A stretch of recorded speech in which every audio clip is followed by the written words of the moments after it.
Have you ever heard anybody say anything to you along the lines of, bro, you need to let that shit go? Or you need to stop caring so much about what other people think? Or you need to stop worrying so much about the future? And, these are all very simple statements with profound implications, and quite often they feel so much easier said than done. Yet the fact remains that, at a deep level, we all, I think, understand, or at least most of us do, understand that if we could find a way to live the sentiments of these statements and apply them to our daily life, that we would live a more peaceful and joyful and satisfactory existence. Because at the heart and soul of these statements are things that, spiritual master after spiritual master has been trying to teach humanity for thousands of years. At the heart and the soul of these statements lies the principles of non-reaction, non-resistance, and non-attachment. And at the heart and soul of non-reaction, non-resistance, and non-attachment is living in this present moment. Because when we are in this present moment, we are not, attached to some future outcome. We are not resisting anything that's showing up in our present moment right now. And, we're not reacting to any type of negativity that might be coming up in our present reality. In fact, we're able to sit, and from that stillness, we are able to respond to anything that's showing up from a place of love and joy, if we are able to stay in this present moment. And I do want to talk a little bit about each of these principles, and I want to start with non-resistance. It's been said that which you resist persists. And meaning, like, anything that we energetically resist, anything that we focus on, we're giving more energy to. It's also been said that where attention goes, energy flows. And so basically, anything that we're resisting in our present reality, we're actually strengthening. We resist it because we don't want it in our lives, but that resistance actually holds it more firmly in place. Mother Teresa understood this principle intuitively, I believe, because she's famously quoted as saying that she will never go to an anti-war rally, but she would attend every single peace rally that she could, because an anti-war, they seem like they're trying to do the same thing, an anti-war rally and a peace rally. They both want to get rid of war. They both want to promote peace. But an anti-war rally is focused on war, and it's focused on fighting war. So it's giving more energy to something that you're saying you don't want to exist in your reality. But on a peace rally, we're not even focused on war. We're just focused on spreading more peace throughout the world. And that, in and of itself, if we could do it effectively, would completely eradicate wars, if we could spread peace throughout the entire world. And I understood that in my personal life as well. I suffered from drug addiction for many years, and I have since recovered from that drug addiction. But before I found recovery, I would try to stay clean by just thinking about not getting high. Like I'd wake up and be like, I don't want to get high today. How can I not get high today? What am I going to do to not get high today? And the more I thought about not getting high, the more I was thinking about getting high. And I would eventually pick up again. I found the rooms of recovery, and through a 12-step program. And the only step that we focused on the problem was the first one, when we admitted it. I admitted that I had this problem in my life.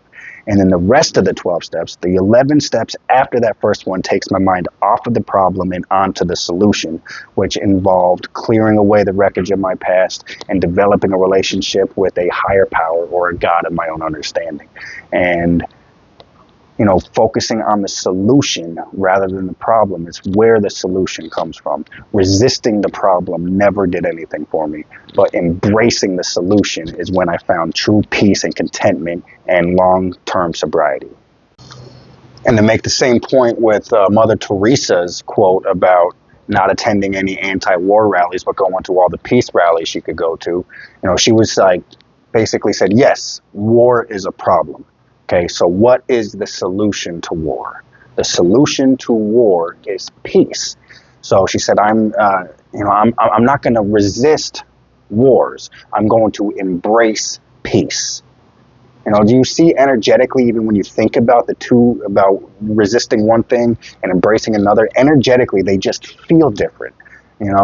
So again, anything we resist, we're given power to. That which you resist persists. Where attention goes, energy flows. So rather than focusing too much on the problem, admit the problem, yes, but then find the solution and focus all your attention on that. All right, so the next thing I wanted to talk about was the principle of detachment. And it's basically another way of saying surrendering to what is, accepting life on life's terms. And, when I first started reading up and studying and learning about detachment as a spiritual principle, I was kind of resisting that teaching, in that I was super afraid that it was going to lead to apathy. But after implementing it in my life and practicing it, I found that couldn't be further from the truth. In fact, it's quite the opposite. If anything, my empathy grows the more that I detach. And Eckhart Tolle, again, in his book, Power of Now, talks about this. He has a great quote on that as well. It says, "Do not confuse surrender with an attitude of I can't be bothered anymore, or I just don't care anymore. If you look at it closely, you will find that such an attitude is tainted with negativity in the form of hidden resentment, and so is not surrender at all, but masked resistance." It's a very interesting way of looking at it. So what apathy is not detachment at all. It's masked resistance in the form of hidden resentments. And basically, it's just a trick of the ego. The ego is hating a situation so much, yet feeling completely powerless to change it, that it convinces itself, because the ego hates feeling powerless, so it convinces itself that, I don't care anyway. This could show up any way it wants. I don't care anyway. On the other hand, non-attachment in its purest form has nothing to do with not caring about the world or the people in it. In fact, it's quite the opposite.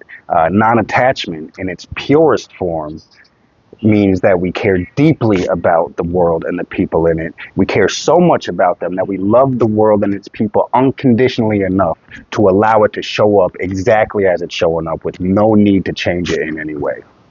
And, that's not to say that we just blindly allow abusive behavior or blindly allow intolerable things to occur. We can do the best we can to inspire change while still loving the situation unconditionally as it is. And in that state of mind, I'm able to view life in a completely different way, because I believe that in the universe, nothing happens to us. Everything happens for us. Everything is an opportunity to express and experience that which we really are. And that which all of us really are is a individuation of divinity itself. So everything is an opportunity for us to express and experience that divinity within all of us. Which brings me to the concept of non-reaction. When we're in a place of non-resistance and non-attachment, as in we are not resisting anything that we wouldn't prefer, and we're not attaching ourselves and clinging to anything that we would prefer. We're just allowing life to come in as it is organically. We're allowing things to just flow as the way they are. We're able to practice non-reaction. And in this state of non-reaction, that's where the real magic comes, because then from a place of non-reaction, we're able to choose our response to what's happening. And we're able to choose our response from the highest frequencies of peace and love and joy and enlightenment. And that creates a much different outcome and much different experience of life than operating at the lower frequencies, the frequencies of just reacting. Reacting on impulse to the fears that are coming up because we're afraid of losing something that we're attached to, or we're trying to numb ourselves from and escape from things that we're resisting. It's a much different place when we're able to sit in the stillness and respond from a place of love. Now, in one of the Conversations with God books by Neil Donald Walsh, it's a 3-part series, but in one of those books, he talks about how change is inevitable. Change is inevitable, but it's a matter of, and when we change as people, are we going to change by chance, or are we going to change by choice? And when we're constantly just in a state of fear and reacting to everything that's showing up in our lives, we are changing by chance. We are allowing the outside world to determine how we change. When we come from a place of stillness, we are able to change by choice. We're able to stop and respond to life as it's showing up. And Viktor Frankl said that between stimulus and response, there is a space. In that space is our power to choose our response. In our response lies our growth and our freedom. And I would also like to add that in our response lies how we choose to change. In that space between stimulus and respond, we quite literally decide who we are. And every spiritual master that's ever walked this earth was someone whose response to life and decision of who they were and how they were going to respond was always from a place of love and not fear. It was consistently and predictably from a place of love. And I'm by no means saying that I'm there yet. I certainly still resort back to fear, but the more that I practice my spiritual practices, the more that I dive deeply within myself, and the more that I find that stillness within myself, I am able to more and more consistently respond to life with love. And through that response, I receive just that peace that transcends all understanding. And I want to wrap this up with a quote by Eckhart Tolle from one of his books that's been really helping me lately when I choose to apply it to my life. And it says, "Don't look for peace. Don't look for anything other than the state that you are in right now. Otherwise, you will set up inner conflict and unconscious resistance. Forgive yourself for not being at peace. The moment you completely accept your non-peace becomes transmuted into peace." And basically what that's saying is that, when I find myself coming from a place of fear and worry and anxiety, I just have to simply find that peace within myself by completely accepting life as it's showing up. Stop resisting the fact that I'm feeling anxiety and just allow myself to feel it. Stop resisting the fact that I'm feeling fear and just allow myself to feel it. And then once I get to that place where I have actually completely let go of that resistance and that attachment, I am able to accept life as it is. Then when I do that, I essentially become at peace with the fact that I'm not at peace. And as soon as I do that, I find myself at peace. And, from that place of peace, it becomes much easier to choose joy and love as my response to life, rather than simply reacting to that anxiety and that fear like I always have before. Hope this has helped.